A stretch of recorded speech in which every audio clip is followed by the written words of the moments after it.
Hello dear students, ഇന്നത്തെ ക്ലാസ്സിൽ നമുക്ക് പോളി അക്രിലമൈഡ് ജെൽ ഇലക്ട്രോഫോറസിസിനെ പറ്റി പഠിക്കാം. That is page. ഇപ്പോൾ പേജിലുള്ള സപ്പോർട്ടിംഗ് മീഡിയം എന്ന് പറയുന്നത് എന്താണ്? പോളി അക്രിലമൈഡ് ജെല്ലാണ്. ഈ ജെല്ലെന്ന് പറയുന്നത് ഒരു സിന്തറ്റിക് പോളിമറാണ്. എന്ന് പറഞ്ഞാൽ എന്താണ്? രണ്ട് ഡിഫറെൻറ്റ് കെമിക്കൽസ് തമ്മിൽ കമ്പയർ ചെയ്ത് ഈ കെമിക്കൽസ് പോളിമറൈസ് ചെയ്ത് ഉണ്ടാകുന്ന പോളിമറാണ് പോളി അക്രിലമൈഡ് ജെൽ എന്ന് പറയുന്നത്. ഓക്കെ, സിന്തറ്റിക് പോളിമർ എന്ന് പറയാൻ കാരണം എന്താണ്?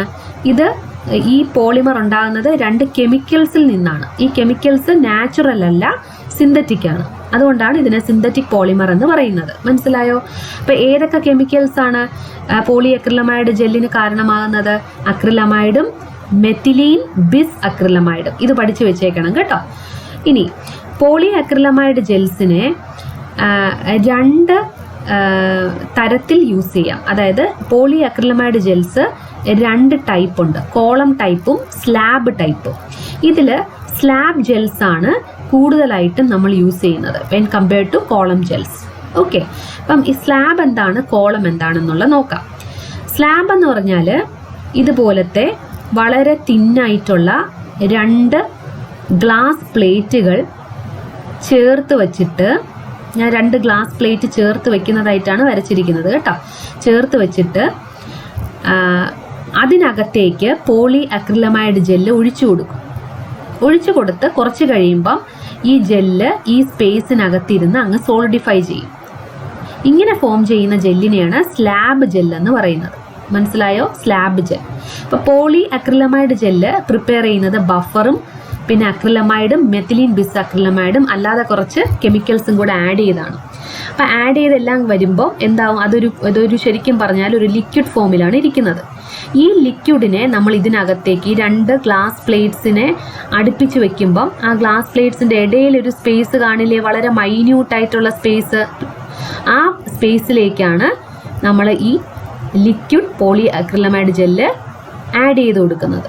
ഓക്കെ, അപ്പോൾ ഈ ഹോൾ ഗ്ലാസ് പ്ലേറ്റിനെ അത് ഫില്ല് ചെയ്ത് ആഡ് ചെയ്യും. അപ്പോൾ അത് മൊത്തമായിട്ട് ഇങ്ങനെ ആഡ് ചെയ്ത് ഈ ഹോൾ ഗ്ലാസ് പ്ലേറ്റിനകത്ത് അങ്ങ് നിറഞ്ഞു നിൽക്കും. ഗ്ലാസ് പ്ലേറ്റിനകത്തെന്ന് പറഞ്ഞാൽ രണ്ട് ഗ്ലാസ് പ്ലേറ്റ്സുകൾ തമ്മിൽ അടുപ്പിച്ച് പിടിക്കുമ്പോൾ ആ രണ്ട് ഗ്ലാസ് പ്ലേറ്റ്സുകൾക്ക് ഇടയിലുള്ള സ്പേസ് അത് മൊത്തമായിട്ട് ഈ പോളി അക്രിലമൈഡ് ജെല്ല് കൊണ്ട് ഫില്ല് ചെയ്തിട്ട് ഈ ജെല്ലിനെ ഇതുപോലെ വെർട്ടിക്കൽ പൊസിഷനിൽ ഇങ്ങനെ ഏകദേശം 1 മണിക്കൂർ വരെ ഇങ്ങനെ നിർത്തും. മനസ്സിലായോ? അതിനെ അനക്കില്ല. 1 മണിക്കൂർ കഴിഞ്ഞ് മാത്രമായിരിക്കും ഇതിനെ നമ്മൾ യൂസ് ചെയ്യുന്നത്. അപ്പോൾ 1 മണിക്കൂർ കഴിയുമ്പോൾ ഈ ലിക്വിഡ് എന്തായിട്ട് മാറിക്കാണും? ജെല്ലായിട്ട് മാറിക്കാണും. Is it clear? ഇതിനെയാണ് സ്ലാബ് ജെൽ എന്ന് പറയുന്നത്. ഇനി രണ്ടാമത്തെ ജെൽ ഏതാണ്? Column gel. കോളം ജെല്ല് വളരെ ഈസിയാണ്. ഇതുപോലത്തെ ട്യൂബ് അഥവാ കോളം എടുത്തിട്ട് ആ കോളത്തിനകത്ത് നേരത്തെ പറഞ്ഞ പോലെ പോളി അക്രിലമൈഡിൻ്റെ ലിക്വിഡ് സൊല്യൂഷൻ ഒഴിച്ചു കൊടുക്കും. കുറച്ച് ഏകദേശം 1/4 വരെ ഒഴിച്ചു കൊടുക്കും. ഓക്കെ, എന്നിട്ട് ഒഴിച്ചതിന് ശേഷം എന്ത് ചെയ്യുന്നു? അതിനെയും ഇതുപോലെ ഡിസ്റ്റർബ് ചെയ്യാതെ ഏകദേശം 1 മണിക്കൂർ തൊട്ട് 2 മണിക്കൂർ വരെ നമ്മൾ സമയം കൊടുക്കും സോളിഡിഫൈ ചെയ്യാനായിട്ട്. അപ്പം 2 മണിക്കൂറൊക്കെ കഴിഞ്ഞ് കഴിയുമ്പോൾ ഇതിനകത്തിരിക്കുന്ന ഈ ജെല്ല് മൊത്തമായിട്ട് അങ്ങ് സോളിഡിഫൈ ചെയ്ത് നിൽക്കും. മനസ്സിലായോ? എന്നിട്ടാണ് പിന്നെ നമ്മൾ ഇതിനെ യൂസ് ചെയ്യുന്നത്. ഇതിനെയാണ് കോളം ജെൽ എന്ന് പറയുന്നത്.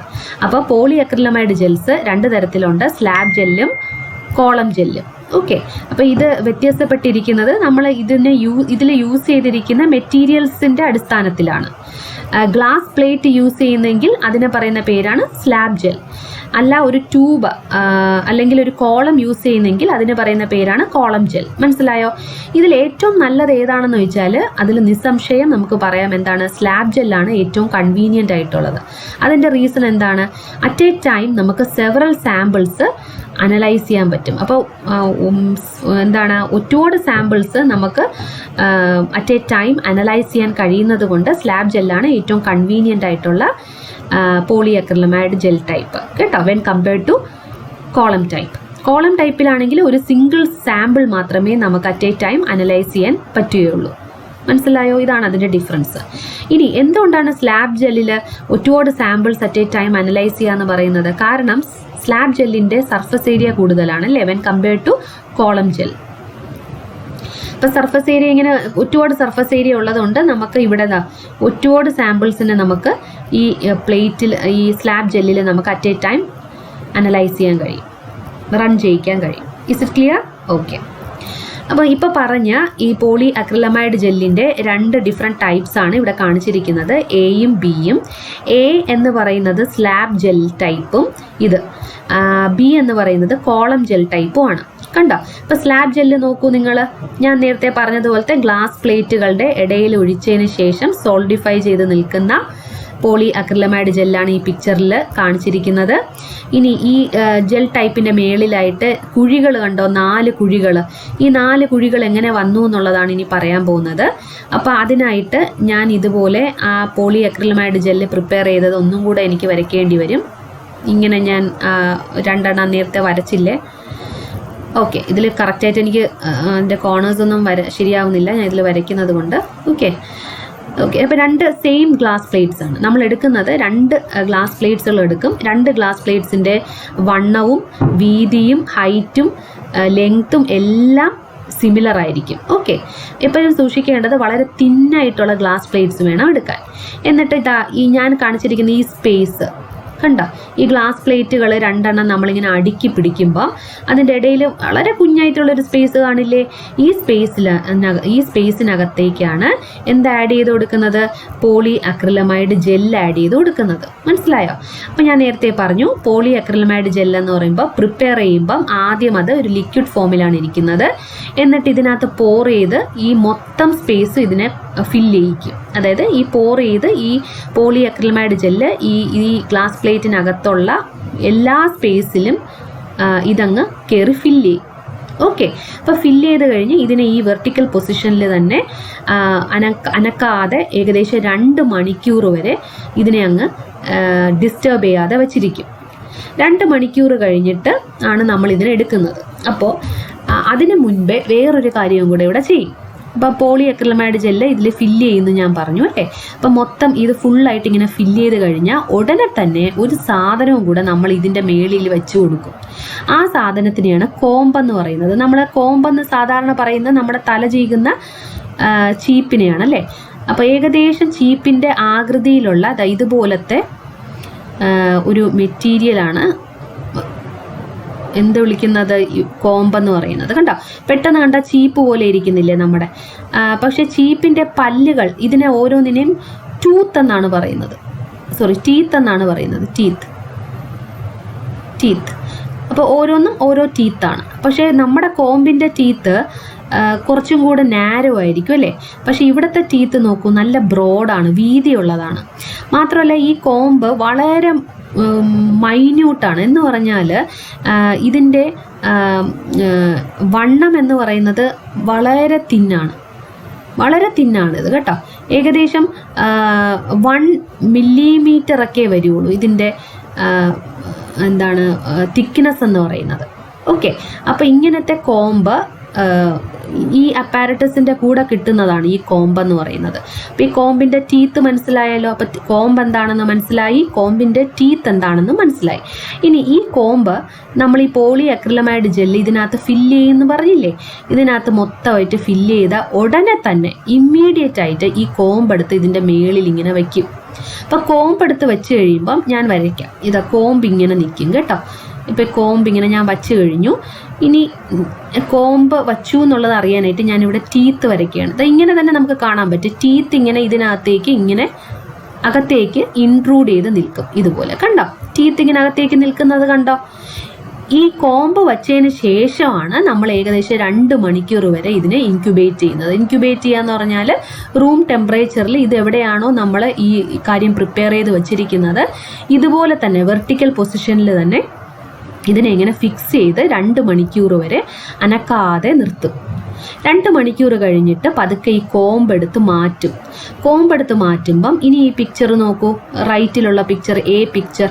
ഇതിൽ നോക്കൂ, ഇതിൽ ആ കോമ്പെടുത്ത് മാറ്റിയപ്പം ആ കോമ്പിൻ്റെ ടീത്ത് ഇരുന്ന സ്ഥലം നോക്കൂ, കുഴികളായിട്ട് മാറും കേട്ടോ.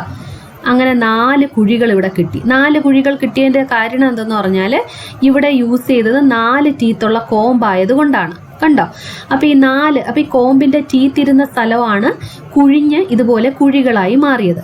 ഈ കുഴികളെയാണ് നമ്മൾ വെല്ലെന്ന് പറയുന്നത്. ഈ ഓരോ കുഴികളെയും നമ്മൾ പറയുന്ന പേരാണ് വെല്ല്.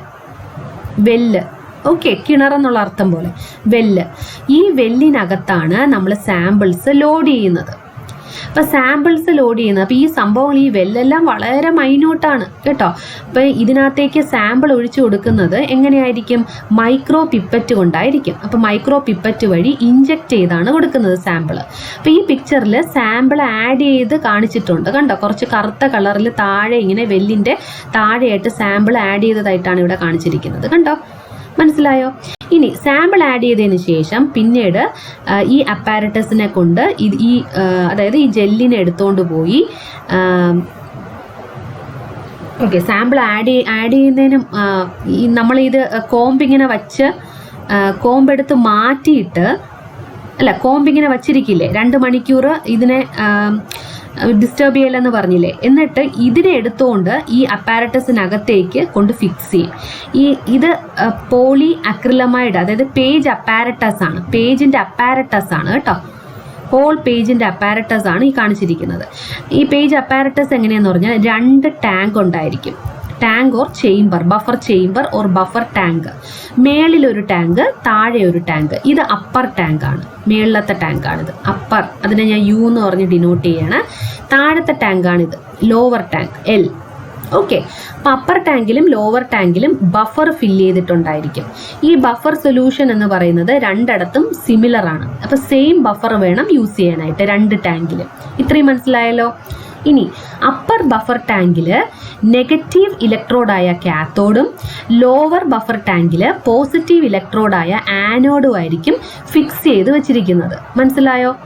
ഇനി ഈ 2 ഇലക്ട്രോഡ്സ് തമ്മിൽ പവർ സപ്ലൈ ആയിട്ട് കണക്ട് ചെയ്യും. ഇത്രയും കാര്യങ്ങൾ മനസ്സിലായോ?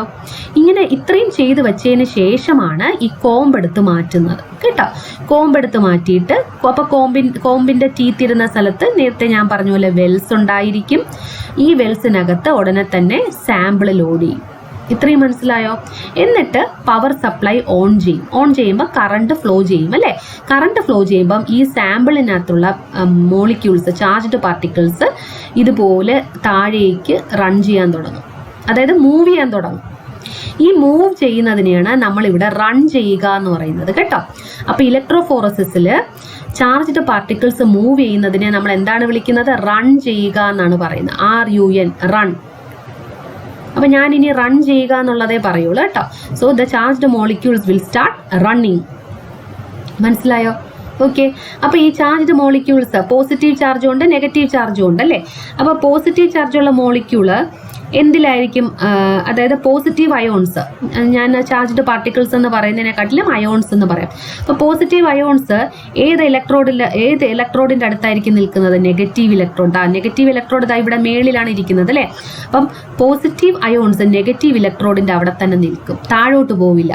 താഴോട്ട് ഇങ്ങനെ മൂവ് ചെയ്ത് റൺ ചെയ്ത് വരുന്ന ഏത് അയോൺസ് ആയിരിക്കും? നെഗറ്റീവ് അയോൺസ് ആയിരിക്കും. നെഗറ്റീവ് അയോൺസ് ആണ്. പോസിറ്റീവ് അയോൺസ് ഈ നെഗറ്റീവ് ഇലക്ട്രോഡുമായിട്ട് അട്രാക്ഷൻ ഉണ്ടായിട്ട് നെഗറ്റീവ് ഇലക്ട്രോഡിൻ്റെ അടുത്ത് തന്നെ ഇങ്ങനെ നിൽക്കും. അത് പിന്നീട് താഴോട്ട് റൺ ചെയ്ത് വരില്ല. അതേസമയം നെഗറ്റീവ് അയോൺസ് ആയിരിക്കും താഴോട്ട് റൺ ചെയ്ത് ഈ പോസിറ്റീവ് ആനോഡിൻ്റെ അടുത്തേക്ക് വരുന്നത്. കണ്ടോ? അപ്പം നോക്കൂ, അങ്ങനെ പോസിറ്റീവ് ആൻഡ് നെഗറ്റീവ് അയോൺസ് തമ്മിൽ സെപ്പറേറ്റ് ചെയ്തില്ലേ? ഉണ്ടോ? ഇങ്ങനെയാണ് സെപ്പറേഷൻ നടക്കുന്നത്. ഇനി രണ്ടാമത്തെ ബി നോക്കാം. ബി പിക്ചറിൽ നേരത്തെ പറഞ്ഞ ട്യൂബ് ജെൽ അഥവാ കോളം ജെല്ലാണ് കാണിച്ചിരിക്കുന്നത്. അപ്പം ഇതുപോലത്തെ കോളത്തിനകത്ത് നേരത്തെ പറഞ്ഞ പോളി അക്രിലമൈഡ് ജെല്ല് ഒഴിച്ച് അതിനുശേഷം ഈ അപ്പാരറ്റസിൽ ഫിക്സ് ചെയ്തിട്ട് ഇതിലും നമുക്ക് കോംബ് യൂസ് ചെയ്യാം, ഒരു സിംഗിൾ ടീത്തുള്ള കോംബ്. അല്ലെങ്കിൽ ഇതിൻ്റെ മേളിൽ തന്നെ ഇതുപോലെ സാമ്പിൾ നമുക്ക് ആഡ് ചെയ്ത് കൊടുക്കാം. എന്നിട്ട് ഇതുപോലെ അപ്പർ ടാങ്ക്, ബഫർ ടാങ്കും ലോവർ ബഫർ ടാങ്കും ഉണ്ടായിരിക്കും ഇതിന്. ബാക്കിയെല്ലാം സെയിം ആണ്. അപ്പർ ബഫർ ടാങ്കിൽ നെഗറ്റീവ് ഇലക്ട്രോഡായ കാത്തോഡും ലോവർ ബഫർ ടാങ്കിൽ പോസിറ്റീവ് ഇലക്ട്രോഡായ ആനോഡും കണക്ട് ചെയ്തിട്ടുണ്ടായിരിക്കും. എന്നിട്ട് എന്ത് ചെയ്യുന്നു? കണക്ട് ചെയ്ത ഈ 2 ഇലക്ട്രോഡ്സിനെയും പവർ സപ്ലൈ ആയിട്ട് കണക്ട് ചെയ്യുന്നു. ദെൻ സാമ്പിൾ ആഡ് ചെയ്തതിന് ശേഷം എന്ത് ചെയ്യുന്നു? ഇലക്ട്രിക് കറണ്ട് പാസ് ചെയ്യുന്നു. അപ്പോൾ എന്ത് ചെയ്യുന്നു? സാമ്പിൾ നേരത്തെ പറഞ്ഞതുപോലെ നമ്മുടെ സ്ലാബ് മെത്തേഡിലെ പോലെ തന്നെ ഇവിടെയും സാമ്പിൾസ് റൺ ചെയ്യാൻ തുടങ്ങും അല്ലേ? അയോൺസ് റൺ ചെയ്യാൻ തുടങ്ങും ടുവേർഡ്സ് ദ റെസ്പെക്റ്റീവ് ഇലക്ട്രോഡ്സ്. അപ്പോൾ ഇതാണ് ഇതിൻ്റെ വർക്കിംഗ് പ്രിൻസിപ്പിൾ. മനസ്സിലായോ? പേജിൻ്റെ വർക്കിംഗ് പ്രിൻസിപ്പിൾ. ഇപ്പം പറഞ്ഞ കാര്യമാണ് ഈ ഡയഗ്രമാറ്റിക് പിക്ചറിലൂടെ കാണിച്ചിരിക്കുന്നത്. കണ്ടോ, ഇതിൽ നോക്കൂ, ഇതൊരു പിക്ചറാണ്. ഇതാണ് ശരിക്കും പേജിൻ്റെ പിക്ചർ. കണ്ടോ, ഇത് അപ്പർ ടാങ്കാണിത്, അപ്പർ ബഫർ ടാങ്ക്. ഇത് lower buffer tank. Upper buffer ടാങ്കിൽ കാത്തോഡ് ഇലക്ട്രോഡും ലോവർ ബഫർ ടാങ്കിൽ ആനോഡ് ഇലക്ട്രോഡുമാണ് കണക്ട് ചെയ്തിരിക്കുന്നത്. എന്നിട്ട് ഇതാ വെല്ല് കണ്ടോ, ഇതാ വെല്ല് വളരെ ക്ലിയർ ആയിട്ട് നിങ്ങൾക്ക് വെല്ല് ഇതിൽ കാണാം. കണ്ടോ, ഇങ്ങനത്തെ കുഴികൾ കണ്ടോ, ഇതാണ് വെല്ലെന്ന് പറയുന്നത്. ഈ വെല്ലിനകത്താണ് സാമ്പിൾസ് ലോഡ് ചെയ്ത് കൊടുക്കുന്നത്. പിന്നെ ഇതുപോലെ അപ്പർ ടാങ്ക് ഇതിൻ്റെ മേളിലായിട്ട് ഇങ്ങനെ അറ്റാച്ച് ചെയ്തിരിക്കും, ലോവർ ടാങ്ക് താഴെ. ലോവർ ടാങ്കിലേക്കാണ് ഈ ഹോൾ ജെല്ല് ഇങ്ങനെ ഇറക്കി വെക്കുന്നത് കേട്ടോ. അപ്പോൾ ഈ ജെല്ല് ഇറക്കി വെക്കുമ്പം ഈ പ്ലേറ്റ് ഉണ്ടല്ലോ, ഗ്ലാസ് പ്ലേറ്റ് സെപ്പറേറ്റ് ചെയ്യില്ല. ഗ്ലാസ് പ്ലേറ്റിൻ്റെ ഇടയിലാണ് ഈ ജെല്ല് നിൽക്കുന്നത്. കണ്ടോ, ഗ്ലാസ് പ്ലേറ്റിൻ്റെ ഇടയിലാണ് ഈ ജെല്ല് ഒഴിച്ചിരിക്കുന്നത്. കണ്ടോ, ഗ്ലാസ് പ്ലേറ്റ് ഇങ്ങനെ ഒഴിച്ച് ഇത് സോൾഡിഫൈ ആയതിനു ശേഷവും ഈ ഗ്ലാസ് പ്ലേറ്റ് അവിടെ തന്നെ കാണും. ഗ്ലാസ് പ്ലേറ്റ് എടുത്ത് മാറ്റില്ല കേട്ടോ. അപ്പോൾ കണ്ടോ ജെല്ല് ഇരിക്കുന്നത്, ഇത് രണ്ട് ഗ്ലാസ് പ്ലേറ്റ് ആണ്. This is one glass plate and this is the other glass plate. ഈ ഗ്ലാസ് പ്ലേറ്റിൻ്റെ രണ്ടിൻ്റെയും സ്പേസിലാണ്, ഇടയ്ക്കുള്ള സ്പേസിലാണ് ഈ ജെല്ല് സോൾഡിഫൈ ചെയ്ത് നിൽക്കുന്നത്. കണ്ടോ, അപ്പോൾ ഗ്ലാസ് പ്ലേറ്റോട് കൂടിയാണ് ഈ ഹോൾ ലോവർ ടാങ്കിനകത്ത് ഇറക്കി വെക്കുന്നത്. എന്നിട്ട് മേളിൽ ഇതുമായിട്ട് അറ്റാച്ച് ചെയ്ത് അപ്പർ ടാങ്കും കാണും. കണ്ടോ, ഇത്രയേ ഉള്ളൂ. ഇതാണ് പേജ്. ഇനി നമുക്ക് ഈ പേജിൽ ഈ പോളി അക്രിലമൈഡ് ജെല്ലിൻ്റെ കുറച്ച് കാര്യങ്ങൾ അറിഞ്ഞിരിക്കേണ്ട ആവശ്യമുണ്ട്. അപ്പോൾ ഈ പോളി അക്രിലമൈഡ് ജെല്ലിൻ്റെ പ്രത്യേകത എന്തെന്ന് പറഞ്ഞാൽ ഇത് സോൾഡിഫൈ ചെയ്ത് കഴിയുമ്പം ഒരു സ്പോഞ്ചി നെറ്റ്വർക്കായിട്ട് മാറും. ഓക്കെ, നെറ്റ്വർക്ക് എന്ന് പറഞ്ഞാൽ ഇതുപോലെ. ഇത് ഞാൻ ജെല്ല് വരയ്ക്കുകയാണേ. ഈ ജെല്ല് ഇങ്ങനെ കുഞ്ഞു കുഞ്ഞു പോറായിട്ടാണ് നമുക്ക് മൈക്രോസ്കോപ്പിലൂടെ കാണാൻ കഴിയുന്നത്. കണ്ടോ, ഇങ്ങനെ കുഞ്ഞു പോറായിട്ട്. മനസ്സിലായോ? ഇങ്ങനെയാണ് ജെല്ലിരിക്കുന്നത്. ഓക്കെ, ഇനി ഈ ഓരോ പോറിൻ്റെ അകത്തും ഓരോന്നിൻ്റെ അകത്തും നമുക്ക് വീണ്ടും ഒരു പോറ് കാണാൻ സാധിക്കും. അതായത് ഓരോ കുഞ്ഞ് തരി പോലെയാണ് ഈ ജെല്ലിരിക്കുന്നത്. ഇനി ഓരോ തരിയുടെ അകത്തും ഒരു കുഞ്ഞു പോറ് കാണും, ഒരു ദ്വാരം. മനസ്സിലായോ? ഇങ്ങനെയാണ് മൈക്രോസ്കോപ്പിലൂടെ നോക്കുമ്പോൾ ഈ അക്രിലമൈഡ് ജെല്ല് കാണാൻ കഴിയുന്നത്.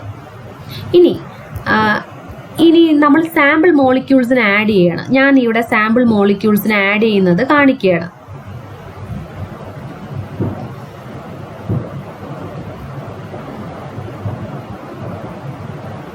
ഞാൻ നീല കളറിട്ട് ഒരു സാമ്പിൾ മോളിക്യൂൾ, ഞാൻ രണ്ട് സാമ്പിൾ മോളിക്യൂൾസിനെ കാണിക്കാം. ഒന്നൊരു കുഞ്ഞ് സാമ്പിൾ മോളിക്യൂൾ, ഇങ്ങനൊരു കുഞ്ഞ് സാമ്പിൾ മോളിക്യൂൾ.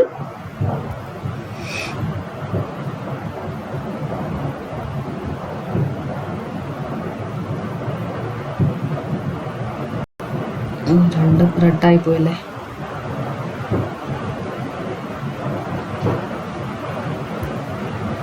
രണ്ടാമത്തത് ഒരു വലിയ സാമ്പിൾ മോളിക്യൂൾ. ഇത് മനസ്സിലായോ? അപ്പോൾ ഒന്ന് കുഞ്ഞും ഒന്ന് വലുതും. ഈ കുഞ്ഞ് സാമ്പിൾ മോളിക്യൂള് ആക്ച്വലി ഞാൻ രണ്ടാമത് വരച്ചതാണേ. ഓക്കെ, അപ്പോൾ രണ്ട് സാമ്പിൾ മോളിക്യൂൾസ് ഞാനിവിടെ കാണിച്ചിട്ടുണ്ട് അല്ലേ? ഈ രണ്ട് സാമ്പിൾ മോളിക്യൂൾസ്. ഇതിൽ ഈ കുഞ്ഞ് സാമ്പിൾ മോളിക്യൂള് വളരെ ഫാസ്റ്റായിട്ട് ഈ ജെല്ലിൻ്റെ അകത്തുള്ള ഈ കുഞ്ഞു പോറില്ലേ, ഈ പോറിൽ കൂടി ഇങ്ങനെ കടന്ന് താഴേക്ക് വരും പെട്ടെന്നല്ലേ. കാര്യം എന്താണ്? ഇങ്ങനെ ഞാൻ പോർ ചെയ്ത് കൊടുക്കുമ്പോൾ ഇത് പെട്ടെന്ന് തന്നെ ഈ ഓരോ ജെൽ മോളിക്യൂളിൻ്റെയും അകത്തുള്ള പോറുണ്ടെന്ന് പറഞ്ഞില്ലേ, ഈ പോറിനകത്തൂടെ ഇങ്ങനെ കയറി പെട്ടെന്ന് താഴെ വരും. കാര്യം എന്താണ്? ഇതിൻ്റെ സൈസ് കുറവാണ്. സൈസ് കുറവായതുകൊണ്ട് ഈ ജെല്ലിൻ്റെ അകത്തുള്ള പോറിൽ കൂടെ തന്നെ ഇത് പെട്ടെന്ന് കയറി താഴേക്ക് പെട്ടെന്ന് തന്നെ മൂവ് ചെയ്ത് വരും. അതേസമയം രണ്ടാമത്തെ പിക്ചർ നോക്കൂ. ഇതെന്ന് പറയുന്നത് സൈസ് കൂടുതലാണ്. അപ്പോൾ ഇതെങ്ങനെ വരും? ഈ സൈസ് കൂടുതലായതുകൊണ്ട് ഈ ഓരോ ജെല്ലിനകത്തുള്ള പോറിൽ കൂടെ ഇതിനെ കടന്നു വരാൻ ബുദ്ധിമുട്ടാണ്. അപ്പോൾ അങ്ങനെ വരുമ്പോൾ എന്ത് ചെയ്യും? അപ്പം അങ്ങനെ വരുമ്പോൾ എന്താ ഇത് ചെയ്യുന്നത്? ഇതുപോലെ ഈ രണ്ട് ജെൽ പാർട്ടിക്കിൾസിൻ്റെ ഇടയിൽ കൂടെ വരാൻ ശ്രമിക്കും അല്ലേ? ഇടയിൽ കൂടെ എന്ന് പറഞ്ഞാൽ രണ്ട് ജെൽ പാർട്ടിക്കിൾസിനെ കൂടെ തള്ളി നീക്കിക്കൊണ്ട് അതിൻ്റെ ഇടയിൽ കൂടെ സ്ക്യൂസ് ചെയ്ത് വരാൻ നോക്കും. അപ്പം നമ്മൾ ഫോഴ്സ് അപ്ലൈ ചെയ്ത് വരുമ്പം കാലതാമസം എടുക്കും അല്ലെ എത്തിച്ചേരാനായിട്ട്. അതാണ് ഇവിടെ സംഭവിക്കുന്നത്. അപ്പൊ ബിഗ് മോളിക്യൂൾസ് താഴേക്ക് വരാൻ സമയമെടുക്കും. They come very slowly because അവർക്ക് ഈ ജെൽ പാർട്ടിക്കിൾസിനെ സ്ക്യൂസ് ചെയ്ത് തള്ളി നീക്കിക്കൊണ്ട് വേണം താഴേക്ക് വരാൻ. അതേസമയം സ്മോൾ മോളിക്യൂൾസ് എന്ത് ചെയ്യുന്നു? ഈ ജെൽ പാർട്ടിക്കിൾസിൻ്റെ അകത്തുള്ള മൈന്യൂട്ട് പോർസിനകത്തുകൂടെ കയറി ഇറങ്ങി പെട്ടെന്ന് താഴേക്ക് വരുന്നു. അതിൻ്റെ റീസൺ എന്താണ്? ഈ ജെൽ പാർട്ടിക്കിൾസിൻ്റെ പോർ സൈസിനെ കാട്ടിലും സ്മോൾ ആയിട്ടുള്ള പാർട്ടിക്കിൾസ് ആയതുകൊണ്ടാണ്. മനസ്സിലായോ? അപ്പം ഇങ്ങനെയാണ് മോളിക്യൂൾസ് സൈസ് അനുസരിച്ച് സെപ്പറേറ്റഡ് ആകുന്നത്. അപ്പം പെട്ടെന്ന് ഏറ്റവും താഴെ പെട്ടെന്ന് എത്തുന്നത് സ്മോൾ സൈസിലുള്ള മോളിക്യൂൾസും ഏറ്റവും മേളിൽ നിൽക്കുന്നത് ലാർജ് മോളിക്യൂൾസും ആയിരിക്കും. ഇന്റർമീഡിയറ്റ് ഇത്രയും പൊസിഷൻ ഇന്റർമീഡിയറ്റ് ആയിട്ട് നിൽക്കുന്നത് ഇന്റർമീഡിയറ്റ് സൈസിലുള്ള മോളിക്യൂൾസ് ആയിരിക്കും. മനസ്സിലായോ? സോ അതാണ് ഇവിടെ പറയുന്നത്. അക്രിലമൈഡ് എന്ന് പറയുന്നത് ഇതുപോലത്തെ ഒരു സ്പോഞ്ചി നെറ്റ്വർക്ക് ഉള്ള ഒരു മാട്രിക്സ് ആണ്. ഇവിടെ മാക്രോ മോളിക്യൂൾസിന് ഫ്രീ ആയിട്ട് പാസ് ചെയ്ത് വരാൻ കഴിയില്ല. പിന്നെ എങ്ങനെ വരാൻ കഴിയുള്ളൂ? ഈ ജെൽ പാർട്ടിക്കിൾസിൻ്റെ ഇടയിൽ കൂടെ സ്ക്വീസ് ചെയ്തേ വരാൻ കഴിയുകയുള്ളൂ അല്ലേ. And the rate of movement depends largely on the size molecular weight of the migrating molecules. Smaller the molecules and lower their size, faster would be the movement. അപ്പോൾ എത്രത്തോളം സ്മോൾ ആയിരിക്കോ molecules അല്ലെങ്കിൽ size എത്രത്തോളം കുറഞ്ഞിരിക്കോ അത്രയ്ക്ക് fast ആയിട്ട് molecules താഴേക്ക് run ചെയ്തെത്തും. Is it clear? അപ്പോൾ മോളിക്യൂൾസ് മൂവ് ചെയ്യുന്ന കാര്യമല്ലേ നമ്മൾ പറഞ്ഞത്. ഈ മൂവ് ചെയ്യുന്നത് ഫാസ്റ്റ് ആകണമെങ്കിൽ മോളിക്യൂൾസിന്റെ സൈസ് കുറഞ്ഞിരിക്കണം എന്നാണ് പറയുന്നത്. Is it clear? Okay. Gel column or gel slab is inserted vertically between the two buffer reservoirs. നേരത്തെ ഞാൻ പറഞ്ഞ കാര്യം തന്നെയാണ്. ഡയഗ്രാം കാണിച്ച് പറഞ്ഞു തന്നില്ലേ, അതാണ് ഇവിടെ ഒന്നും കൂടെ റിപ്പീറ്റ് ചെയ്യുന്നത്. And the upper reservoir contains cathode electrode and lower one contains anode electrode അല്ലേ. Sample to be analyzed is placed on the gel slab or gel tube and voltage is applied. Charged molecules of the sample move towards the respective poles. അപ്പം current once pass ചെയ്ത് കഴിയുമ്പോൾ പിന്നെ charged molecules അതിൻ്റെ charge അനുസരിച്ചായിരിക്കും move ചെയ്യുന്നത്. In page separation of sample molecules involves both molecular sieving and electrophoretic movement. അപ്പോൾ ഇവിടെ പേജിൽ എങ്ങനെയാണ് സെപ്പറേഷൻ നടക്കുന്നത്? മോളിക്കുലർ സീവിങ് വഴിയും ഇലക്ട്രോഫോററ്റിക് മൂവ്മെന്റ് വഴി. മോളിക്കുലർ സീവിങ് ആണ് ഞാൻ നേരത്തെ പറഞ്ഞ ആ ജെൽ മാട്രിക്സിന്റെ പോർ സൈസ്. മനസ്സിലായോ? അപ്പൊ പോർ സൈസ് ശരിക്കും ഒരു അരിപ്പ് പോലെയല്ലേ. നമ്മളൊരു അരിപ്പ് എടുത്ത് അരിക്കുകയാണ്, ഫിൽട്ടർ ചെയ്യുകയാണെങ്കിൽ ആ അരിപ്പിന്റെ പ്രയോജനം എന്താണ്? ആ അരിപ്പിന് ഇഷ്ടംപോലെ മെഷസ് ഉണ്ടായിരിക്കും. ആ മെഷസിൻ്റെ അകത്തൂടെ കടന്നു പോകുന്ന പാർട്ടിക്കിൾസ് ആയിരിക്കും താഴോട്ട് പോകുന്നത് അല്ലേ. അതേസമയം ആ അരിപ്പിൻ്റെ മെഷ് സൈസിന് ലാർജർ ആയിട്ടുള്ള പാർട്ടിക്കിൾസ് ആ മെഷിൽ തന്നെ തങ്ങി നിൽക്കും. അതാണ് ഇവിടെ നടക്കുന്നത്. അപ്പോൾ ഈ പേജ് എന്ന് പറയുന്ന അക്രിലമൈഡ് ജെൽ എന്ന് പറയുന്നത് ഒരു അരിപ്പ് പോലത്തെ ഒരു പ്രോപ്പർട്ടിയാണ് ഇവിടെ കാഴ്ചവെക്കുന്നത് അല്ലേ. അതിനെയാണ് മോളിക്കുലർ സീവിങ് എന്ന് പറയുന്നത്. അരിപ്പിനെയാണ് സീവ് എന്ന് പറയുന്നത് കേട്ടോ.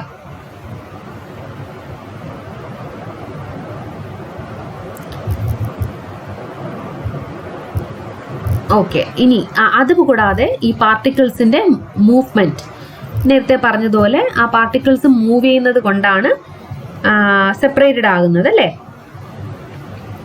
So it results in enhanced resolution